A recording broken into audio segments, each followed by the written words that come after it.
성지순례를 계획하고 언제 가나 그랬는데 이제 내일 간답니다. 잘 다녀오시기 바라고. 성지순례를 가는데 오늘 이제 마지막 최종 교육을 하고 가게 됩니다. 그래서 이미 성지를 다녀오신 분들은 보면 감회가 아주 새로울 것이고, 또 다녀오실 분들은 기대가 될 것이고, 또 못 가시는 분들은 오늘 뭐 간 거와 진배 없이 우리가 가는 모든 코스를 다 따라서 한번 성지를 다녀오는 과정을 한번 겪어보려고 합니다. 먼저 우리가 서론적으로 좀 이렇게 살펴봐야 될 것은, 우리가 성지를 답사함에 있어서 우리가 몇 가지 사전 교육을 하고 준비를 하면서 염두에 둘 것들이 있습니다. 첫 번째로는 지도상의 위치가 어디 있는가 하는 것을 우리가 좀 볼 필요가 있습니다. 지도에 어디에 있는지, 그래서 지리적인 이해를 좀 하고, 그리고 어디에 위치해 있는지, 그리고 지형은 어떤지, 그리고 각각 거리는 얼마나 되는지, 방향은 어딘지, 이런 것들을 알게 되면 성경에서 뭐 어디에서 어디로 갔다 뭐 이런 얘기를 할 때 우리 이제 옆 동네에서 온 것처럼 보이는데, 어떤 데는 뭐 걸어서 막 3일씩 가야 되는 거리가 될 수도 있고, 그래서 이런 이제 여러 가지들을 볼 때 우리가 성지를 통해서 이 지도의 지리적인 위치나 지형적인 위치를 이제 이해를 하게 되면 우리가 성지를 보고 또 성경을 읽는데 훨씬 더 이해가 됩니다. 두 번째는 이제 성경과의 연관 내용을 알 필요가 있습니다. 그래서 이 성지에 나오는 우리가 지형들을 쭉 돌아다녀 볼 때, 여기가 도대체 성경에서 어떤 사건이 있었고 성경에 어떤 의미가 있는가 하는 부분들을 연관시켜서 보면 훨씬 더 이해가 되죠. 세 번째는 이제 역사적 배경을 알 필요가 있습니다. 지금 우리가 이제 답사에서 보는 이 유적지들은 모두가 다 성서 시대의 모습은 아닙니다. 이미 세월이 오랫동안 이제 흘러왔기 때문에 성서 시대의 모습이 그대로 남아있는 부분도 있지만, 그 위에 시대가 변천하고 역사가 바뀌고 나라들이 바뀌고 이러면서 거기에 시대별로 또 유물들과 건물들과 이런 것들이 계속 덧입혀지게 되죠. 그래서 우리가 이렇게 보게 되면 이게 어느 시대 때 거냐 이거를 알 필요가 있어요. 그래서 오늘은 그걸 뭐 전체적으로 설명을 못 드리고, 현지에 가면 이제 현지에서 설명해 주시는 가이드분들이 예를 들어서 어떤 교회를 보여준다 그러면 이거는 어느 시대에 누가 세운 교회입니다, 이런 것들을 설명을 해줄 거예요. 그러면 그 부분이 어떤 것인가를 이해할 수가 있는 거죠. 그래서 보면 이제 역사적 의미가 있는 곳에 기념교회를 많이 세웁니다. 그래서 우리가 그 기념교회를 여러 곳을 방문을 하게 되는데, 그 기념교회는 성경 그 당시의 모습이 아니라 그 후에 그 지역과 그 사건을 기념해서 지은 교회다라는 거예요. 우리가 지난번에 우리 예루살렘의 성묘교회에 대한 공부를 했었죠. 이 성묘교회, 예수님의 거룩한 묘지가 있는 교회다 이랬는데, 거기가 원래 그 옛날 터가 어떤 터라고 그랬어요? 무슨 고다 언덕이었다고 그랬어요? 예, 골고다 언덕. 그러니까 성경 시대 때는 거기가 이제 골고다 언덕이었는데, 세월이 흐르면서 거기에 기념교회를 세우고 사람들이 모여 살고 성 안으로 편입이 되면서 신도시가 되면서 지금은 골고다 언덕을 우리가 찾아볼 수가 없어요. 그래서 이렇게 가서 보면 이게 시대에 어느 시대였는지, 그리고 그 시대가 변천되면서 지금 우리가 보이는 모습은 어떤 변천을 거쳐서 어떻게 되어 있는지, 이런 것들을 알 필요가 있어요. 자, 그러면 이제 성경에 우리가 가는 이 성지에 역사적으로 어떤 일들이 있었는가를 좀 간단하게 좀 살펴보겠습니다. 먼저는 우리가 이제 성서 시대가 있죠. 성서는 이제 구약이 있고 신약이 있어요. 그러니까 예루살렘 같은 경우는 오래된 도시이기 때문에, 또 이스라엘 지역 자체도 역사가 오래된 곳이기 때문에 벌써 성경의 구약에 있었던 지역, 사건, 그리고 또 세월이 흘러서 신약에 있었던 사건, 지역. 그래서 어느 지역을 가보면 구약에는 어떤 의미가 있었고 신약에서는 뭐가 있었고 뭐 이런 것을 알 필요가 있는 거죠. 자, 그리고 나서 이제 신약 성경 마지막 부분부터가 어떤 시대가 오냐면 로마 시대입니다. 그래서 로마가 이스라엘과 전 세계를 통일을 하면서 세력을 확장해 나갈 때고, 그리고 성경 마지막 부분에 보면 로마가 기독교를 엄청난 박해를 합니다. 그래서 이제 로마의 박해 시대까지 오게 됩니다. 그래서 이제 우리가 가게 되면 예를 들어서 가이사랴라는 곳에 가서 보면 거기에 있는 뭐 원형 경기장이라든지 유물들은 로마 시대의 유물들을 우리가 보게 되는 거죠. 그러니까 그것을 보면서 이게 어느 시대의 것인가를 알 필요가 있다는 겁니다. 자, 그리고 이제 그 후에 비잔틴 시대라는 시대가 있습니다. 여러분 비잔틴 들어보셨죠? 이 비잔틴 시대가 어떤 시대냐면 313년에 콘스탄틴 황제가 밀라노 칙령을 통해서 기독교를 공인을 합니다. 그 전까지 로마가 기독교를 엄청나게 박해를 했었는데 이제 기독교를 공인을 하면서 박해가 사라지게 되고 또 전 유럽이 로마를 비롯해서 국교화가 돼버리죠, 기독교가. 자, 그렇게 되면서 이 동로마 제국은 콘스탄티노플이라는 것을 수도로 삼고 비잔틴 제국을 세우게 됩니다. 그러면서 이 기독교 문화의 아주 찬란한 문화유산이 각 지역에 전파가 돼요. 그래서 이 비잔틴 시대 때 기독교 문명의 꽃을 피우게 되는데, 그래서 이제 여러분들이 이제 성지를 가서 보면 가이드 하시는 목사님이 그런 얘기를 많이 할 거예요. 이거는 비잔틴 시대 때 세운 교회입니다. 이런 얘기를 많이 할 거예요. 그 당시에 수도원이나 기도원 그리고 교회 이런 것들이 많이 세워졌고, 특별히 모자이크 아시죠? 모자이크. 이런 모자이크를 아주 세밀하게 바닥에도 깔고 벽에도 붙이고 이렇게 해서 그런 유적지들이 많이 있습니다. 그래서 비잔틴 시대는 이 동로마 제국 시대에 기독교가 국교화되면서 이 기독교 문명을 꽃피운 시대, 그때의 유적지들이 많이 있어요. 자, 그런데 이게 오래 가지 않습니다. 이 기독교 문명을 이슬람 세력이 점령을 하게 되죠.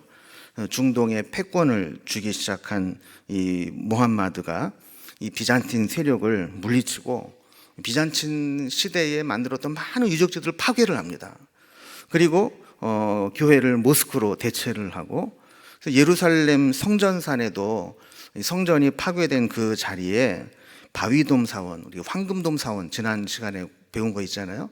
그거를 세우고 이슬람 성지화 작업을 하게 되고, 그러면서 이제 이스라엘 예루살렘까지도 이슬람 문화화 시켰던 그런 이슬람 시대가 있었다는 거예요. 자, 이러고 나서 보니까 유럽에서 볼 때, 야, 이게 이슬람이 저렇게 막 확장을 해나가고 기독교 문명을 파괴하고 이러니까 안 되겠다. 저것들 다시 찾아야 되겠다. 그래서 일으킨 운동이 뭐예요? 십자군 운동이죠. 십자군 운동을 통해서 이슬람에게 빼앗겼던 성제를 되찾기 위해서 전쟁을 일으키게 되고, 그런 과정에서 일부 탈환을 하는 일들이 있게 됩니다. 그러나 결국 십자군이 이슬람에게 패하고 맙니다. 그러면서 한동안 이제 이집트를 중심으로 한 맘룩이라는 이 세력들이 예루살렘과 이스라엘 땅을 지배를 하게 되고, 그리고 나서 오스만 투르크 시대, 오스만 터키 시대가 오게 되죠. 같은 이슬람 세력이지만 이 오슬람 투르크, 지금 말하면 터키를 중심으로 했던 그 이슬람 그 투르크 제국이 그 땅을 다시 차지하게 됩니다. 지난번에 그래서 예루살렘 성벽을, 지금 보이는 예루살렘 성벽과 성문들 어느 시대 때 재건한 거라고 그랬어요? 오스만 터키 시대 때 재건한 것들이다. 그런데 이제 고증을 잘못해서 성벽을 좀 이상하게 잘라놓긴 했지만 어쨌든 그런 시대를 거쳐서 오게 됩니다. 그래서 우리가 어떤 성지를 보고 이건 뭐 비단 그 좀 출애굽 여정뿐만 아니라 나중에 사도 바울 여정으로 터키와 그리스 이쪽을 이렇게 공부를 할 때에도 항상 우리 성경적으로 이게 어떤 의미가 있는, 성서시대 때 어떤 위치에 있었는가, 그리고 그 후에 어떤 뭐 기념교회가 세워지고 어떻게 문명이 세워졌는가, 어느 문명 때 어떻게 했는가, 이런 것들을 염두에 두면서 볼 필요가 있다라는 거예요. 자, 그럼 이제 성지답사로 가는 그 일정대로 성지순례를 시작을 하도록 하겠습니다. 성지순례를 위해서 우리가 지도를 따로 만들었어요. 지도를 쫙 만들었는데, 이제 우리가 공항에 도착을 할 때부터 가는 여정은 화살표로 쭉 이어지게 될 텐데, 중간에 보면 화살표가 색깔이 바뀔 때가 있어요. 색깔이 바뀐다는 얘기는 날짜가 바뀐다 이제 하는 겁니다. 자, 그럼 우리가 이제 내일 비행기를 타고 이스라엘로 가게 되면 도착하는 곳이 텔아비브라는 곳입니다. 그래서 텔아비브에 도착을 하는데 이 텔아비브는 텔아비브 요빠라고 부르는 것이죠. 그래서 성경에서는 이 텔아비브가 요빠라는 지명으로 나오게 됩니다. 그래서 이제 약간 이제 차이가 있긴 한데 지금은 도시가 붙어버렸어요. 그래서 구도시는 요빠, 그리고 신도시는 텔아비브 이렇게 불려지게 되는 것이죠. 요빠라는 뜻은 아름답다라는 뜻이에요. 여러분 보시다시피 이 요빠, 이 텔아비브가 지중해 연안의 항구 도시죠. 성경에서는 여기가 이제 솔로몬이 성전을 건축할 때 백향목을 어디서 갖고 옵니까? 저 북쪽의 레바논에서 갖고 오게 되는데 육로를 통해 갖고 오는 게 아니라 지중해를 타고 내려옵니다. 그래서 그 백향목이 요빠 항구에서 내려서 예루살렘으로 끌고 오게 되는 것이죠. 그래서 등장을 하게 되고, 요나가 하나님 말씀을 저버리고 니느웨로 안 가고 다시스로 도망가기 위해서 배를 타고 가잖아요. 어느 항구에 가서 배를 탔다고 그랬습니까? 요빠에 가서 배를 타고 가게 됩니다. 그러니까 니느웨는 이제 동쪽인데 지중해에서 배를 타고 서쪽으로 도망을 가려고 했다라는 것을 알게 되는 것이죠. 그리고 기독교가 예루살렘으로 이제 사방으로 이제 퍼지게 될 때 요빠는 이 기독교의 중심지가 됩니다. 그래서 베드로가 이곳에서 이 이방인 전도를 이제 시작하게 되는데, 이때 여기에서 보면 다비다, 도르가라고도 하는 이 다비다를 죽었던 것을 살린 사건이 바로 요빠에서 있었고요. 그리고 이제 그 피장이 시몬의 집에 베드로가 여기 있었는데, 이때 이제 고넬료가 요빠에 베드로가 있다라는 것을 알고 사람을 보내서 베드로를 모셔왔던 그곳이 바로 요빠입니다.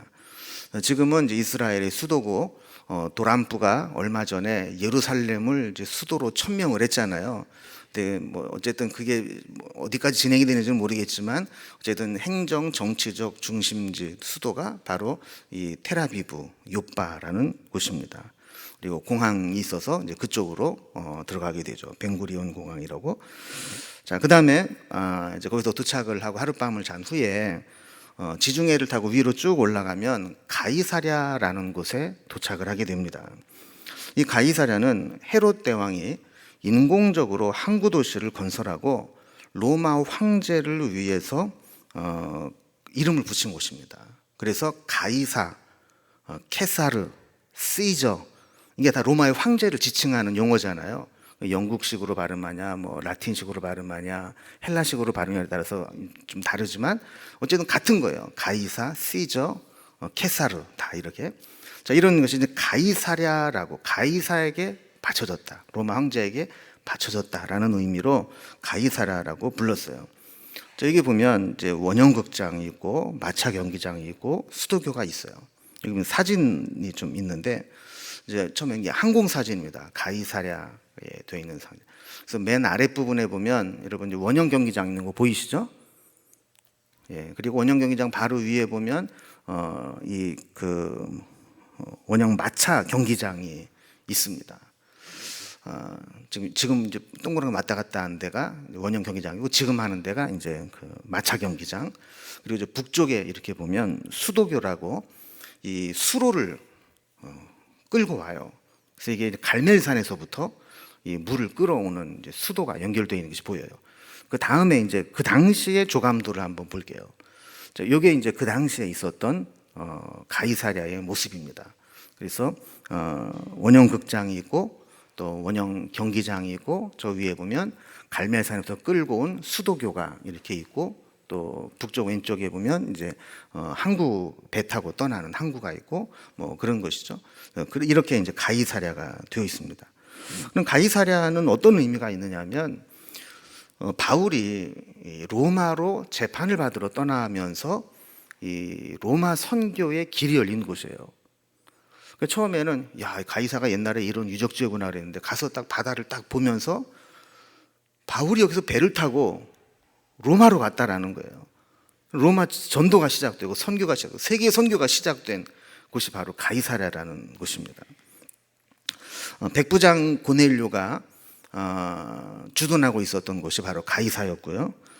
빌립 집사의 고향이 바로 이 가이사랴입니다. 사도행전 10장 21장 기록이 되어 있어요. 바울이 가이사랴로 가게 된 이제 동기 중에 하나가 그거 아닙니까? 재판을 받는데 내가 로마 시민권자다. 로마 시민권자가 재판도 없이 처형당할 수 있느냐? 내가 가이사에게 내가 상소하겠다. 그래서 이제 로마로 재판을 받으러 가기 위해서 가이사라로 가게 되었고 여기에서 2년 동안 이제 구금되었던 것이 사도행전 마지막에 기록이 되어 있죠.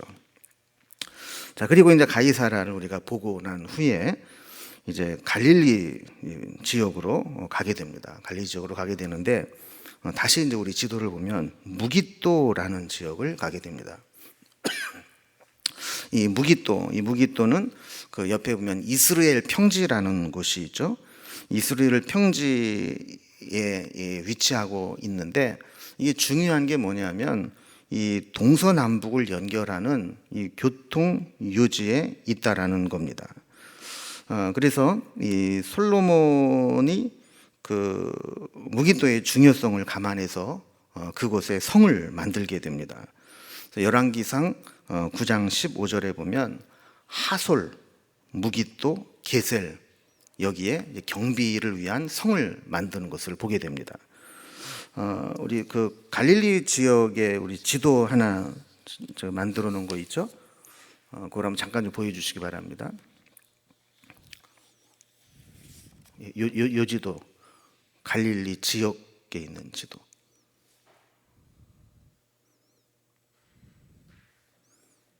그 지도가 없나요? 오늘 이렇게 지도하고 사진이 많아가지고요.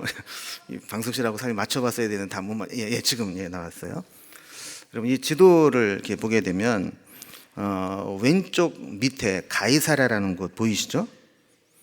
거기에서 동쪽 북쪽으로 이제 무기또라는 이제 지역이 나오게 됩니다.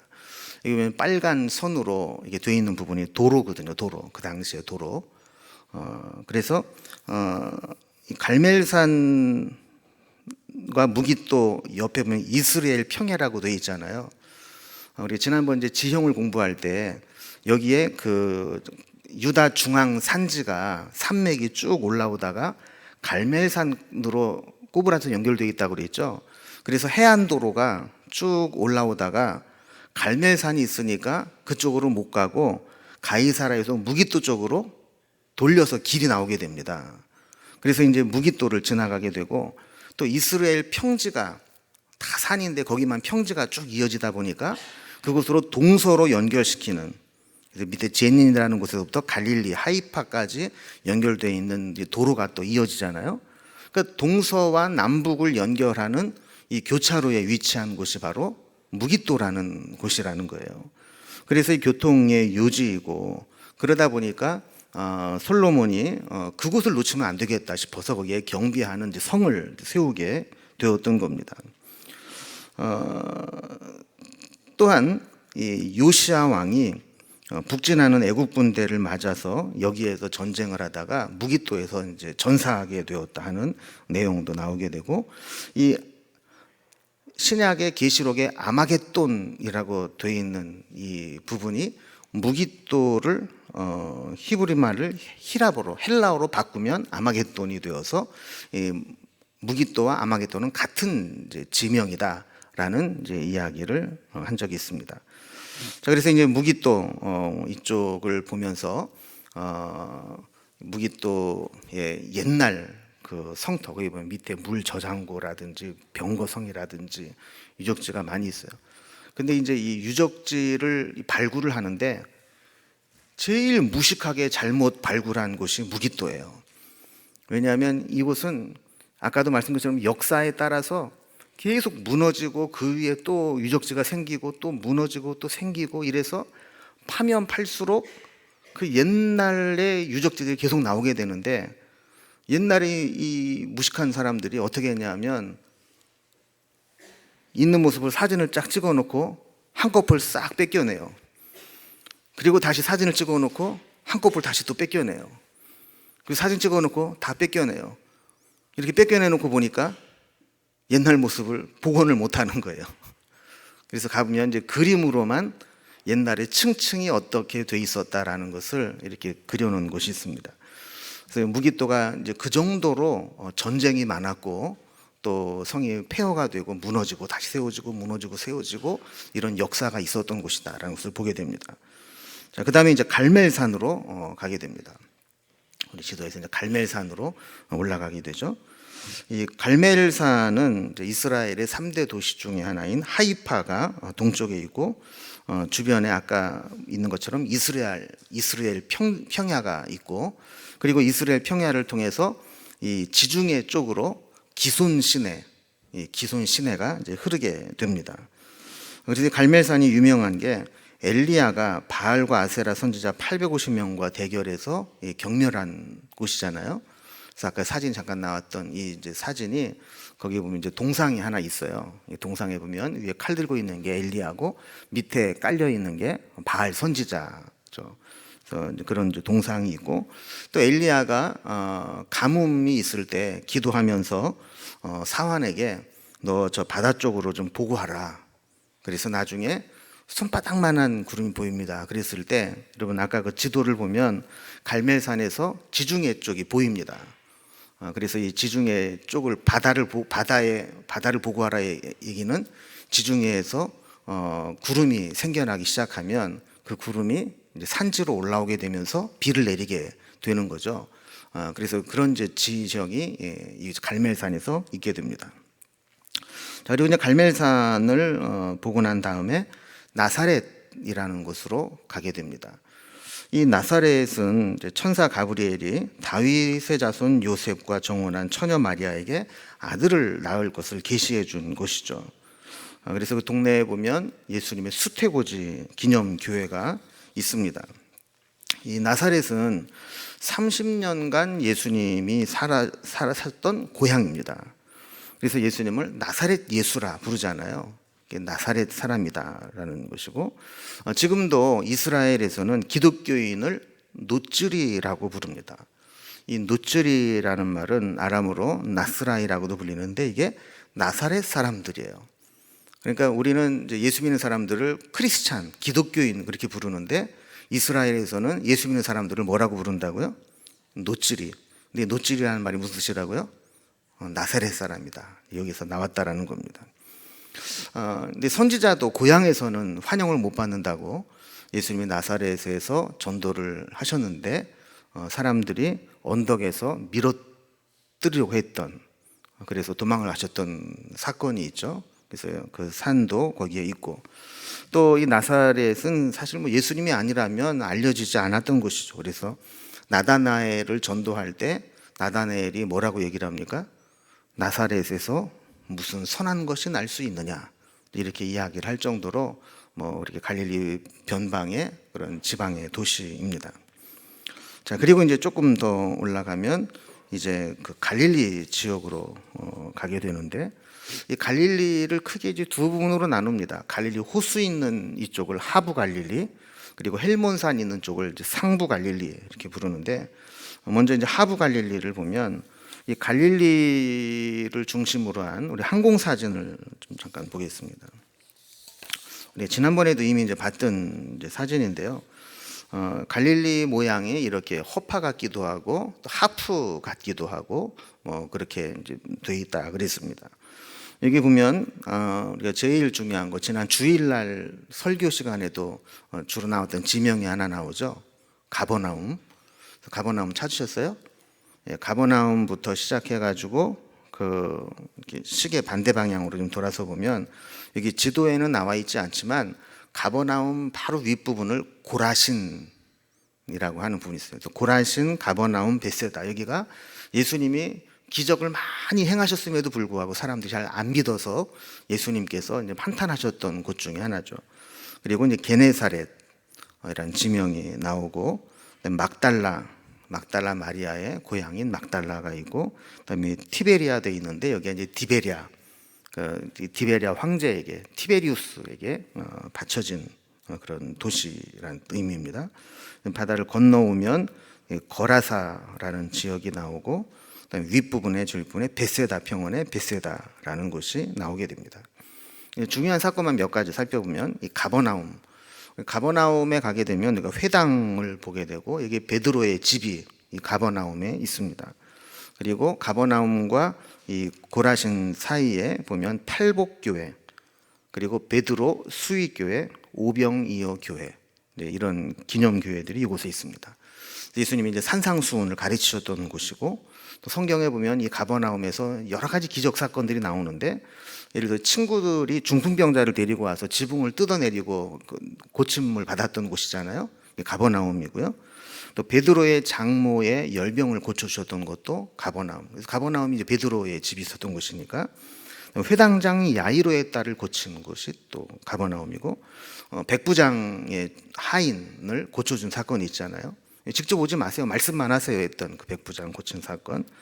그리고 세리 마태를 제자로 부르신 것도 가버나움이었고, 또 부활 후에 제자들에게 나타나셔서 생선과 떡을 먹여주신 곳이잖아요. 바로 가버나움입니다. 그래서 베드로에게 내 양을 먹이라, 이 말씀을 하셨죠. 그래서 거기에 베드로 수익권 기념교회가 있고, 멘사 크리스티, 주의 식탁이라고 불리는, 그때 예수님이 이 물고기와 떡을 구워서 바위 위에다가 올려놨다. 거기 또 예배당을 세워놓고 주의 식탁이라고 부르는 그런 곳이 있습니다.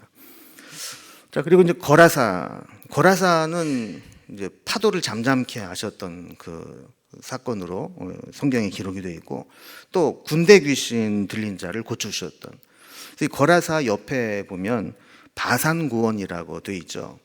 그래서 이 바산고원이라고 하는 높은 고원이 있어서, 여기에서 이제 그 돼지를 키웠는데, 이 돼지가 때로 막 그 기슭으로 내려서 갈릴리 바다로 막 꼬꾸라쳐졌던 그것이 바로 이제 거라사라고 하는 이제 지역입니다. 그리고 베세다는 베세다 이 평원에서 오병이어의 기적을 행하셨고, 소경의 눈에 침을 뱉어서 고쳐주신 그런 곳이기도 합니다. 그래서 우리가 이제 이런 이제 갈릴리 지역을 우리가 답사를 하고 난 다음에 이제 상부 갈릴리, 북쪽으로 가게 됩니다. 이 북쪽으로 상부 갈릴리로 가게 되면 여기 이제 우리가 잘 아는 헬몬산이라는 큰 산이 있죠. 그래서 헬몬산 밑에 가이사랴 빌립보와 단이라고 하는 지역이 있습니다. 이 가이사랴 빌립보, 지금 지명은 바니아스라고 되어 있습니다. 헬몬산 남쪽 기슭에 위치해서 요단강으로 흘러가는 수원지가 되는데요. 이제 가이사랴 빌립보, 이 지명은 로마 시대 때 이곳을 이제 분배받은 헤롯 빌립, 헤롯을 보면 이제 헤롯 왕할아버지가 있잖아요. 헤롯 대제. 그리고 그 아들들이 또 분봉왕으로 또 여러 명이 있습니다. 헤롯 안티파스도 있고 헤롯 빌립도 있고, 여기는 헤롯 빌립이 그것을 다스리도록 권한을 위임받은 거죠. 그래서 이 아까 가이사는 로마의 황제를 이야기한다고 했잖아요. 이 로마 황제에게 또 바칩니다, 이 도시를. 그래서 이제 자기 이름도 붙여요. 그래서 가이사도 붙이고 자기 이름 빌립도 붙이고, 그래서 가이사라 빌립보라고 하는 이제 지역을 이제 세우게 됩니다. 근데 이 로마 황제에게 바치는 도시니까 좋은 곳이겠어요? 못 쓰는 곳이겠어요? 당연히 좋은 곳이겠죠. 그래서 이스라엘이 남쪽으로 가면 뭐 광야고 사막이고 못 쓰는 땅인데, 그쪽은 헬몬산에서 항상 물이 나오고 가이사랴 빌립보에서 자체에서도 물이 나옵니다. 그러다 보니까 이곳이 아주 살기 좋은 곳입니다. 그리고 그곳이 그 당시에는 어떤 곳이었냐면 세 개의 신전이 그곳에 있었어요. 그래서 판이라고 하는 이 목동의 신, 그래서 이게 머리는 사람이고 밑에는 염소, 그래서 이제 이게 염소로 되어 있는 아주 이 신이 짓궂었다 그래요. 그래서 여러분 우리가 뭐해서 완전 탈진되고 정신 나간 상태가 됐다, 그럴 때 우리가 패닉에 빠졌다 그러잖아요. 패닉 상태에 빠졌다. 이 패닉이라는 게 이 판신에서 나온 이제 단어입니다. 그래서 이제 판이라고 하는 이제 신을 섬기는 신전이 그곳에 있었고, 로마 황제 아우구스투스를 섬기는 로마 황제를 섬기는 숭배 신전이 있었고 맨 오른쪽에는 제우스 신전이 있었습니다. 거기 보면 지금은 없지만 이렇게 옛날 시대의 조감도가 있어요. 맨 왼쪽에 있는 것이 판 신전이고 가운데 있는 것이 로마 황제 숭배 신전이고 맨 오른쪽 아래에 있는 것이 이제 제우스 신전이 있었던 곳입니다. 그래서 아까 이 가이사랴 빌립보의 지금 지명 이름이 뭐라고 그랬어요? 바니아스. 바니아스가 왜 바니아스가 되냐면 판이라는 말을 이쪽 사람들이 센 발음을 못 한대요. 그래서 반이라고 부르면서 바니아스라고 불려지기 시작을 했다라는 겁니다. 여러분, 가이사랴 빌립보가 성경에서 중요한 의미를 갖고 유명해진 것은 뭐 때문에 그렇죠? 예수님께서 제자들을 이끌고 그곳으로 수련회를 가셨어요. 그래서 사람들이 나를 누구라 아느냐, 너희는 나를 누구라 아느냐. 그때 베드로가 주는 그리스도시요 살아계신 하나님의 아들이시니다 라고 고백했던 그곳이 바로 이 가이사랴 빌립보입니다. 자, 가이사랴 빌립보에서 왼쪽으로 여기 사진을 보면 이제 지금 보면 그러니까 조감도 같은 옛날 신전들은 다 없어져 버렸어요.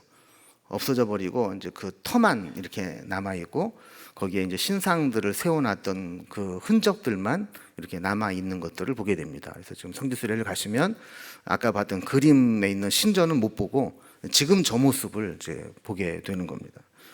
자, 그다음에 이제 단, 거기를 이제 보통 그 사람들은 텔단 이렇게 불러요. 여러분 이렇게 보면 텔아비브도 있고 뭐 텔단도 있고 뭐 텔 뭐뭐해서 텔이라는 말을 많이 씁니다. 그래서 이제 그 이스라엘 지역에 텔이라는 말이 들어가면 언덕이라는 뜻이에요. 그래서 뭐 산까지는 아니고 자연적이든 인공적으로든 언덕을 세운 곳을 이제 텔이라고 불러요. 그래서 이제 단이라는 것은 단지파에서 온 말입니다. 구약에는 이 단지파가 그곳을 점령하고 단이라고 부르기 전까지 그곳의 이름이 라이스라고 불렀다는 거예요. 사사기 18장에 보면 단이라는 곳이 옛날에는 라이스라고 불렸고 단이라는 것이 성경에 이제 자주 등장을 하게 되는 것 중에 하나가 단에서부터 부엘세바까지 이런 말 많이 나오잖아요. 그래서 이스라엘 영토를 이야기할 때 북쪽은 단, 남쪽은 부엘세바. 그렇게 최북단을 상징하는 지역입니다. 이제 텔단의 안에 들어가서 이렇게 보면 그 에덴이라고 되어 있는 곳이 있어요. 그 정도로 에덴 동산을 연상케 할 정도로 숲과 물이 풍부한 곳이 이제 텔단입니다. 그리고 여러분 이 이스라엘을 흐르는 강을 요단강이라고 부르잖아요. 요단강이라고 부르는 그 어원이 뭐냐면 요단 단에서 흐른다 이런 뜻이에요.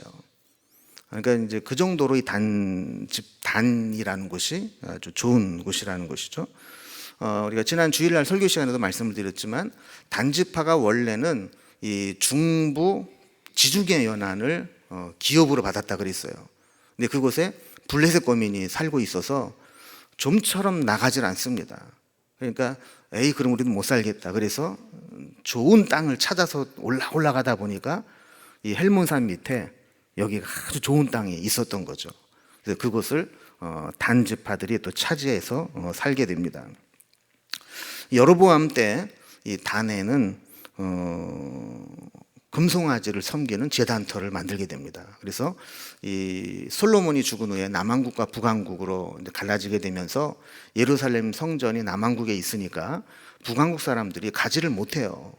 그러니까 늘 예배에 대한 열망이 있고 성전에 못 간다는 열등감이 있게 될 때 여로보암이 북쪽에는 단, 남쪽에는 베델 여기에 금송아지 제단을 만들고 그게 하나님이다 섬겼던 이제 텔단에 가면 이런 제단 터를 또 보게 됩니다. 그래서 우리가 일단 예루살렘 이스라엘에서 처음에 도착을 해서 이틀간의 여정을 마치고 나면 이제 벳산 검문소를 통해서 요르단으로 입국을 하게 됩니다. 그래서 북쪽 국경이죠. 그래서 벳산 국경을 통해서 요르단으로 입국을 하게 돼요. 요르단의 이제 일정을 우리가 시작을 하게 되는데 처음에 이제 그 암몬이라는 곳에서 잠을 자게 됩니다. 먼저 그 성서 시대에 이 요르단이 어떻게 돼 있는가 여러분이 이렇게 보게 되면 여기 보면 여러분 혹시 보이실지 모르겠는데 요르단 쪽에서 요단강 쪽으로 흐르는 강들이 몇 개 있어요. 중요한 강들이. 제일 위에 무슨 강이 있어요? 야복강. 예, 들어보셨죠? 그 밑에 보면 무슨 강이 있어요? 아르논강. 그리고 그 밑에 무슨 강이 있습니까? 세렛강. 요 강들이 그 국경을 이루고 있습니다. 그래서 야복강 윗부분, 이 윗부분을 아람, 지금의 시리아라고 불리는 그 아람 지역이고, 야복강에서 아르논강까지를 암몬, 그리고 아르논강에서 세렛강까지를 모압, 그리고 세렛강 아랫부분을 에돔, 이렇게 돼 있어요. 그래서 이거를 좀 평면 지도로 좀 간단하게 이렇게 보면 북왕국 이스라엘, 남왕국 유다 이렇게 있고, 윗부분에 아람의 수도는 다메섹, 시리아죠 지금의. 그리고 그 밑에 암몬, 그리고 그 밑에 모압. 여러분, 암몬과 모압은 누구의 후손입니까? 롯이 자기 딸과 관계를 통해서 얻은 두 아들 모압과 암몬의 후손이죠. 그리고 밑에 에돔은 누구의 후손입니까? 에서의 후손이죠. 그래서 이제 성경의 인물들의 후손들이 이렇게 종족을 이루고 나라를 이루며 살게 됩니다. 그리고 암몬 옆에는 아모리 족속이 살고 있어요. 그래서 아모리가 정식으로 큰 나라를 형성하지는 못했기 때문에 이 지도에 이렇게 아모리라는 나라는 없지만 아모리 족속은 많이 나오죠. 그들이 암몬에서 요단강 쪽으로의 땅을 이제 차지하고 있었던 것을 이제 보게 됩니다. 그래서 이제 그 암몬을 이렇게 잠깐 보면 암몬의 수도가 라빠입니다. 라빠. 그래서 이제 라빠 암몬 이렇게 부르는데, 지금도 요르단의 수도가 암몬이죠. 그런데 암몬이라는 것이 이제 그 암만이 암몬에서 나온 말인데, 이 라빠라는 성경에서 어떤 사건이 있었어요? 이 다윗이 밧세바를 범하고 우리아를 일부러 죽게 보냈던 성, 라빠 성인데 지금의 암만이라는 곳입니다. 그리고 그 옆에 보면 이제 그 제라시라는 곳이 있어요. 제라시. 이 제라시라는 곳은 성경에서는 거라사라고 나오는데, 이 거라사가 몇 군데 나옵니다. 그래서 아까 갈릴리 지역에서도 군대 귀신, 돼지떼 뭐라는 데를 거라사라고 그랬잖아요. 근데 이제 같은 이름인데 다른 곳입니다. 그래서 이제 지금 제라시라는 곳은 우리가 이번에 가지는 못하는데 로마와 비잔틴 유적지가 많은 곳. 그래서 이 중동의 로마라 불리는 이제 제라시. 그것도 이제 지나게 되는데 옛날 성경 이름은 거라사 지역이다. 자, 그다음에 이제 우리가 이제 요르단에 들어가게 되면 암몬에서 잠을 자고 그다음에 와디럼으로 가게 됩니다. 밑으로 쭉 한 4시간 정도를 가게 되는데, 이것이 의미가 있는 것은 이스라엘 백성들이 출애굽한 이후에 광야를 건너온, 광야와 사막이 있는 지역이 바로 이 지역입니다. 그래서 가장 아름다운 사막, 죽기 직전에 꼭 가봐야 될 곳이라고 불리기도 하는 곳이죠. 그래서 영화 아라비아의 로렌스, 레드 플래닛, 트랜스포머, 마션, 화성, 달 이런 거 찍을 때 다 찍는 곳입니다. 사진 몇 장 이렇게 보여드렸는데, 이런 데 가서 이제 그 지프차에 바람을 좀 빼고 투어를 하면서 이 광야 체험을 하는 겁니다. 마음 같아서는 텐트 치고 하룻밤 자고 싶은데 그렇게는 못하고 낮에 이렇게 보고 오게 됩니다. 자, 올라오는 그 과정에 이 모세의 무리바 섬이라는 곳이 있어요. 와디 무사라고도 부르는데, 이 무리바에서 모세가 백성들이 하도 무럽다고 막 달려드니까 반석을 명하여 물을 내라 그랬는데 모세가 어떻게 했어요?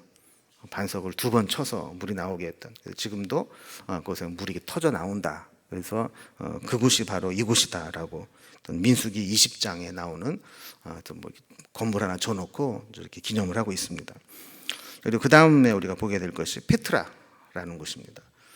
아까 이제 와디럼에서 이제 페트라로 이제 올라오게 되는데, 여러분 와디럼은 한참 더 밑에 있어요. 지도가 짧아가지고 지금 옆으로 해놨는데 사실은 훨씬 더 밑에 있습니다. 올라오다가 페트라로 올라오게 되는데, 이 페트라는 에돔 족속의 나바티안들이 거주했던 곳입니다. 여러분 그 소선지서 중에 에돔 족속을 향해서 예언한 선지서가 있죠. 어떤 선지서예요? 오바댜. 오바댜는 에돔 족속을 향해서 예언한 선지서입니다. 근데 오바댜 1장 1절에서 4절을 보면 이렇게 되어 있어요. 오바댜의 묵시라, 주 여호와께서 에돔에 대하여 이와 같이 말씀하시니라. 우리가 쭉 나온 다음에 3절을 보면, 너의 마음의 교만이 너를 속였도다.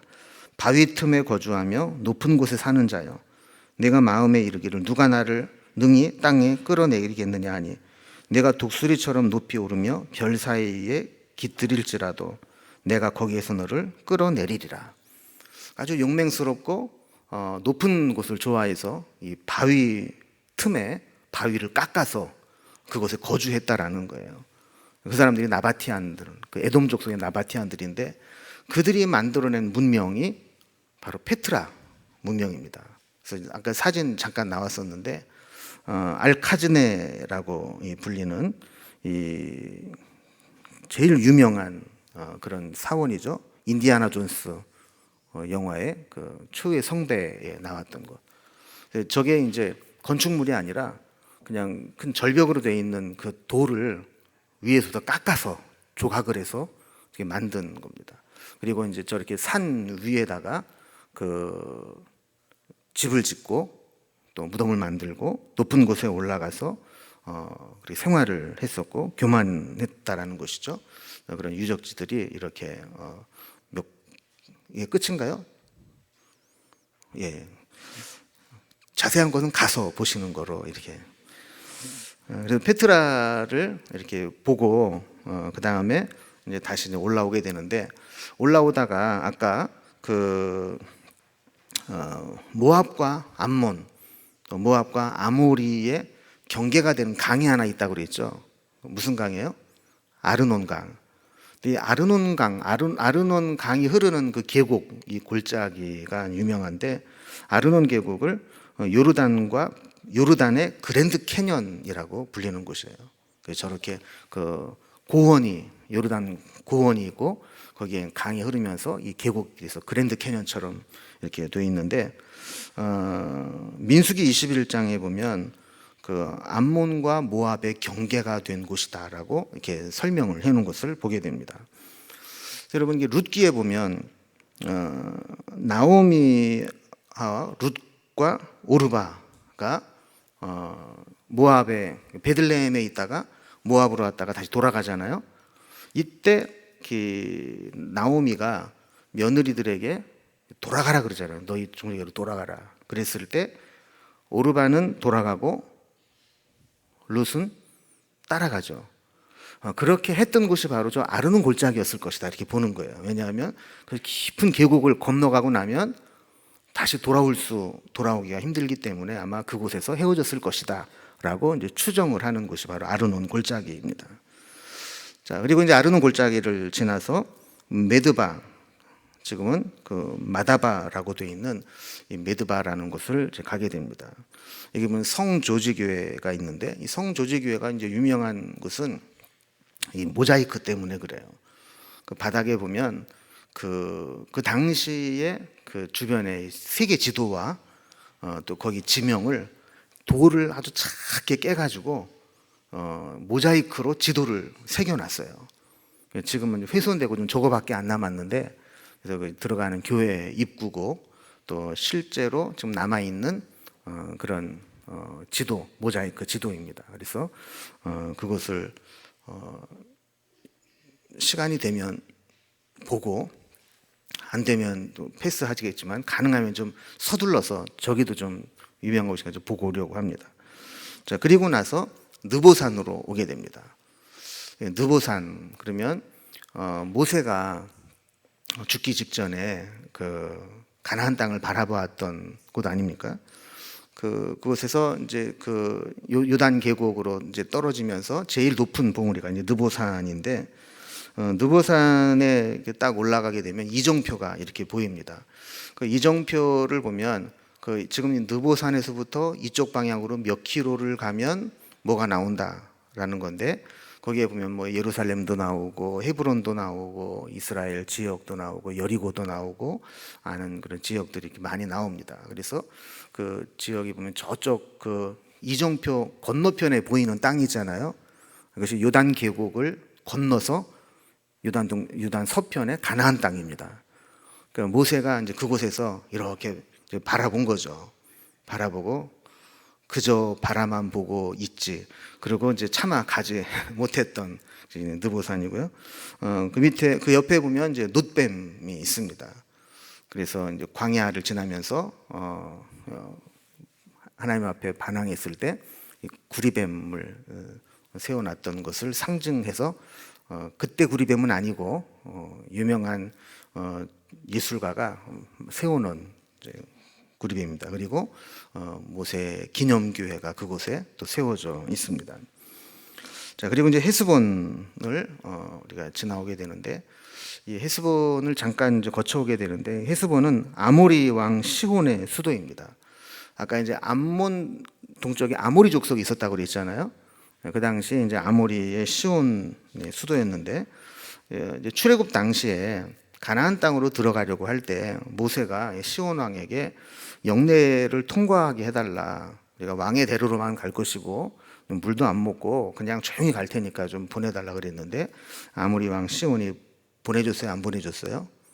안 보내줬죠. 오히려 군대를 모으고 전쟁을 하려고 했을 때 이스라엘에게 패하게 되었던 것이 바로 아모리 족속. 민수기 21장에 나옵니다. 그 아모리의 수도가 헤스본이었어요. 자, 이것을 이제 지나고 나면 이제 다시 알렘비 국경을 통과해서 이스라엘로 넘어오게 됩니다. 넘어오게 되면 제일 먼저 가는 곳이 바로 그 요단강 침례터입니다. 그래서 이 침례터를 보면, 요단강을 보면 우리가 좀 가면 실망해요. 우리는 요단강 그러면 한강 정도 되는 줄 아는데, 여러분 세계에서 한강처럼 큰 강이 많지 않습니다. 저게 요단강이에요. 그래서 막 칼 루이스가 도움 닫기 하면 그냥 건너갈 수 있는. 그래서 저게 국경입니다. 국경. 그래서 이쪽이 그 이스라엘, 저쪽이 요르단. 이렇게 이스라엘 쪽은 그래서 침례를 할 수 있도록 들어가서 할 수 있도록 하는. 저건 물이 좀 많이 있을 때입니다. 제가 갔을 때는 저것보다 물이 더 없어가지고 얼마나 실망이 됐든지. 그래서 이건 이제 요르단 쪽에서 이제 바라본 이제 모습인데, 침례를 하는 옷을 빌려주면 흰색 옷을 입고 들어가서 이제 침례를 받을 수 있도록 한 것. 요단강까지 왔으니까 한 가지 좀 에피소드를 하나 말씀드리면, 우리가 이제 찬송가에도 나오지만 요단강 건너가 만나리, 며칠 후 요단강 건너가 만나리, 그런 찬송가도 있고 얘기도 하잖아요. 요단강을 건너면 왜 천국에 간다고 생각을 했을까요?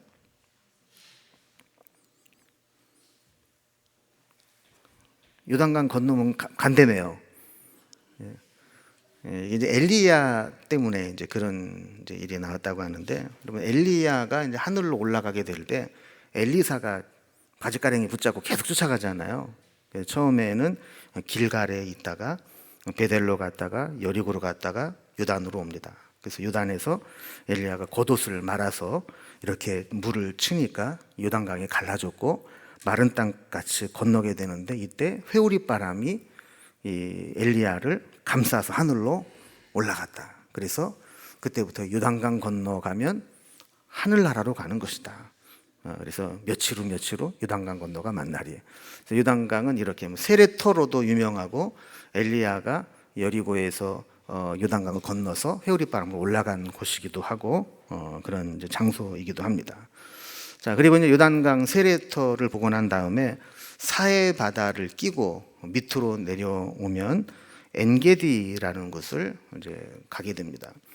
이 엔게디의 뜻은 염소의 샘이라는 뜻입니다. 그래서 성경에 보면 엔이라는 말이 나오잖아요. 엔악고레, 또 뭐 엔게디. 엔이라는 말은 샘이라는 뜻이고, 게디라는 말은 새끼 염소를 말하는 겁니다. 그래서 염소의 샘 이런 뜻인데, 역대하 20장에 보면 옛날 이 지명이 하사손 다말이라고 불렸던 곳입니다.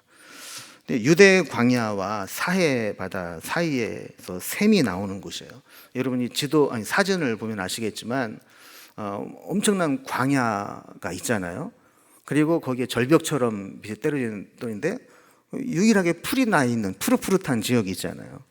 여기는 엔게디입니다. 여기가 어떻게 그렇게 되어 있는지는 모르겠지만 어쨌든 고지대에서 이 사해 바다로 떨어지는 이 절벽 가운데에서 물이 솟아나고 폭포가 폭포라서 큰 폭포는 아니지만 작은 폭포가 있는 곳이기도 합니다. 그래서 엔게디가 성경에서 언제 등장하냐면 다윗이 사울 왕을 피해서 도망을 다닐 때 광야를 막 도망을 다니다가 엔게디 굴에 숨은 적이 있습니다. 근데 이제 그 골짜기를 사이로 아마 그 다른 굴에 숨었던 것 같아요. 사울도 잠시 발을 숨기러 들어가서 잠을 잔 건지 화장실 용변을 본 건지 모르겠지만 그곳에 들어갔고, 또 다윗도 그곳에 숨어 있다가 들어가서 옷자락만 살짝 베가지고 나왔던 그곳이 배경이 되는 곳이 바로 엔게디 골짜기입니다. 사막 한가운데 어떻게 보면 큰 샘이고 오아시스와 같은 곳인데 그곳을 우리가 보게 되고, 그다음에 이제 그 엔게디를 보고 난 다음에 조금 더 밑으로 내려오면 마사다라는 곳이 나옵니다. 이 마사다라는 곳은 성경에는 나오지 않지만 이 헤롯이 건설한 요새, 천연 요새와 같은 성입니다. 여러분 여기 보면 3층으로 되어 있는데요. 헤롯이 이 피난처로 요새로 세웠던 곳입니다. 이곳에 보면 궁전도 있고 목욕탕도 있고 식량 창고도 있고 군용도 있고 파수대도 있고 그런 곳이죠. 해발 450m에 위치되어 있고 너비가 200m, 길이가 600m의 길쭉한 고구마 모양으로 되어 있는 천연 요새입니다. 이곳이 유명한 것은 이스라엘 사람들이 로마에 맞서서 마지막까지 결사항전을 했던 곳이죠. 그러다 마지막 남은 사람들이 서로 우리가 붙잡혀 죽느니 자결을 하자. 그래서 제비를 뽑아서 동족을 먼저 죽이고 마지막에 남은 사람이 자결을 하는, 그 사람들이 이제 그 제비를 뽑았던 이름이 있는 그런 것들도 그곳에 있게 됩니다. 아까도 이제 봤듯이 거기 숨어 있으면 그곳에 함락하기가 쉽겠어요? 어렵겠어요? 어렵겠죠.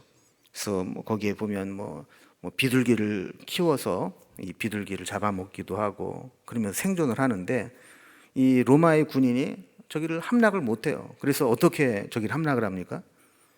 3년 동안 토성을 쌓아요. 유대인들을 데려다가 그 성을 쌓는 거예요. 토성을 쌓아서 높이를 맞추고 공격을 해서 결국에는 함락이 되었던 곳이죠. 그래서 이스라엘의 소년들은 성인식을 저기 가서 많이 한다고 그럽니다. 성인식 때가 되면 그것의 기념으로 가서 우리 민족이 이런 민족이다, 이런 것들을 가르쳤던 곳이기도 하죠. 자, 그것을 보고 밑에 사해에 와서 부영 체험을 또 이렇게 하게 돼요. 사해. 전에 이제 지형을 공부하면서 얘기를 했듯이 위에 높은 고지대에서부터 사해가 해저 400m까지 떨어지기 때문에 그 높새 바람처럼 온도가 높아져서 바람만 안 불고 해만 나면 이렇게 수영을 할 수 있는 곳인데, 이 사해를 성경에는 염해라고도 되어 있고 아라바의 바다라고도 기록을 한 곳이 있고 동해라고도 표기된 적이 있어요. 유대에서 볼 때 사해는 동쪽에 있잖아요. 그래서 여러 가지 이름으로 불려지게 되고, 이 북쪽 요단강으로부터 매일 500만 톤의 물이 유입이 된답니다. 그런데 해수면보다 400m나 낮은 곳에 있다 보니까 더 이상 빠져나갈 데가 없어요. 그런데 그 물이 다 증발을 합니다. 그래서 염도가 무려 34.2%의 고농도 염도를 유지하게 됩니다. 생명체가 살 수 없는 물고기들도 이 삼투압을 견디지 못해서 살아날 수 없는 이제 그런 곳인데, 그런데 고농도의 염분이 또 장점이 있다고 그래요. 미네랄들을 다 녹여내는 겁니다. 사해 머드가 유명하다는 거 들어보셨죠? 진흙. 그래서 이제 이런 것들이 미네랄들이 많이 있어서 질병 효과가 있다 그래요. 어느 온천보다도. 그래서 거기 가시면 꼭 사해에 가가지고 진흙을 바르고 한번, 저게 보면 이제 수영을 잘해서 떠 있는 게 아니라 워낙 이 염도가 높다 보니까 그냥 이렇게 떠 있다는 거예요. 저런 체험도 한번 해보면 좋을 것 같습니다. 그 사해, 우리가 이제 오늘 보진 않았지만, 가보진 않지만 요르단 쪽에 그 사해의 남동쪽 지도에 보면 우리가 보이진 않지만 그쪽 지역이 소돔과 고모라가 있었던 것. 그래서 하나님의 심판이 있기 전에 그곳이 아주 좋았던 곳이다, 이렇게 보여지게 됩니다. 자, 이렇게 사해 남쪽에 그 엔게디와 마사다와 사해까지 보고 난 다음에 조금 위쪽에 여리고로 다시 올라가게 됩니다. 여리고로 올라가게 되면 이 여리고는 종려나무의 성이다, 이렇게 불러요. 종려나무가 많이 있는 오아시스입니다. 엘리사의 샘이 있고 여리고 성이 있고 케이블카를 타는데 시험산에 올라가요. 여리고는 세계에서 가장 오래된 성읍 중에 하나입니다. 그래서 학자들마다 좀 다르긴 한데 기원전 9,000년부터 존재했던 곳이다. 유적지를 이렇게 우리가 좀 살펴보게 되면 그때 9,000년 전에 있었던 그 유적지들이 있게 됩니다. 고대 도시 조감도를 이렇게 보면 그 성벽이 이중으로 되어 있는 게 보이시죠? 아래성이 있고 안에 내부에 성이 있고, 난공불락의 성으로 여겨졌던, 그래서 하나님의 능력이 아니고는 도저히 함락시킬 수 없었는데 그 여리고 성이 하나님의 능력으로 스스로 무너져 내리게 되었던 그런 곳이고, 엘리사의 샘이 있습니다. 그래서 엘리사가 그 물에 샘이 있는데 그 써서 먹지 못하는 물을 나뭇가지를 고쳐준 물이 있잖아요. 엘리사의 샘인데 지금도 샘물이 계속해서 솟아나오고 있습니다. 예수님은 이곳에서 소경을 눈뜨게 했고 삭개오의 집을 방문하게 됐죠. 이 삭개오가 여리고의 그 세리장이었다 그러잖아요. 그래서 우리 아까 이제 지도를 다시 한번 이렇게 보시면 이 여리고가 위치한 곳이 이 요단강 동편에서 지금도 알렘비 국경을 통과해서 나오게 되면 이 여리고를 오게 되듯이 요단 동편에서 유대 땅으로 건너오게 되면 만나게 되는 오아시스가 있는 첫 성읍이 여리고입니다. 그래서 세관 관세 업무라든지 이런 것들이 많이 발달이 되었던 그곳에 이제 삭개오가 세리장으로 있었던 곳이죠. 그리고 이제 우리가 뽕나무, 삭개오가 뽕나무에 올라갔다 그러는데 이스라엘에는 뽕나무가 없습니다. 그래서 이제 돌감람나무, 아니 돌무화과 나무다. 요즘에는 그렇게 번역이 새롭게 되어 있는데 가면 그때 예수님 당시에 있었던 돌무화과 나무다라고 이야기를 하긴 하지만 확실하진 않은 그런 그 나무가 있습니다. 그걸 보게 되고요. 이제 여리고와 예루살렘을 연결시키는 길이 있습니다. 그래서 이제 항공 사진을 하나 좀 더 이렇게 보게 되면, 여러분 맨 밑에 보면 헤롯 궁이 있죠. 박스 쳐놓은 게 헤롯 궁이고, 거기서 저 위에 보면 예루살렘이 있습니다. 예루살렘으로 올라가는 그 길에 깊은 골짜기가 있죠. 그 골짜기를 와디 켈트라고 이렇게 부르게 됩니다.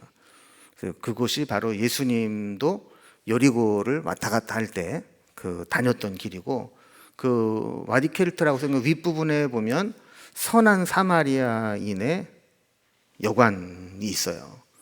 그래서 그것이 여리고와 예루살렘 한 중간 정도에 이렇게 되어 있는데 우리 이곳도 아마 지나가면서 아마 보게 되지 않을까 하는 생각을 하게 됩니다. 자, 여리고는 그 해저 150m 정도에 위치한 도시입니다. 그리고 예루살렘은 800여 미터에 위치해 있죠. 그러다 보니까 여리고하고 예루살렘하고 고도 차이가 얼마나 돼요? 한 1000m 정도 됩니다. 높이가 1km 차이가 나는 건 엄청난 거 아닙니까? 근데 거리가 한 30여 킬로밖에 안 돼요. 30여 킬로인데 그 1km에 1000m의 고도 차이가 있어서 이제 여리고에서 예루살렘 올라가면 계속 오르막길로 이제 올라가야 되는 것이죠. 자, 그 올라가는 길에 그 시험산 있어요. 시험산. 예수님께서 시험을 받으셨던 곳. 시험산에 거기 보면 성조지, 수도원이 있고 그 다음 사진을 이렇게 보면 이 사진이 하나 또 있죠. 예. 이건 가운데 점점점 3개짜리 있는 거 보이세요? 케이블카. 예. 우리가 이제 저거 타고 성조지 수도원을 또 이제 올라가게 됩니다. 그걸 보게 된 다음에 다시 이제 쿰란으로 내려오게 됩니다. 이 쿰란은 우리가 흔히 이제 그 세례 요한이 속해 있던 종파를 에스네파라고 우리가 이제 부르게 되는데 운둔 생활을 하는 그런 사람들이죠. 그래서 세례 요한도 가죽 옷을 입고 석청을 먹고 광야에서 지냈잖아요. 그런 에스네파들이 공동체 생활을 하면서 성경을 필사하고 신앙 경건 생활했던 것이 바로 이 쿰란 공동체입니다. 그런데 우연히 이곳에 보면 동굴에서 성경 사본이 발견이 됩니다.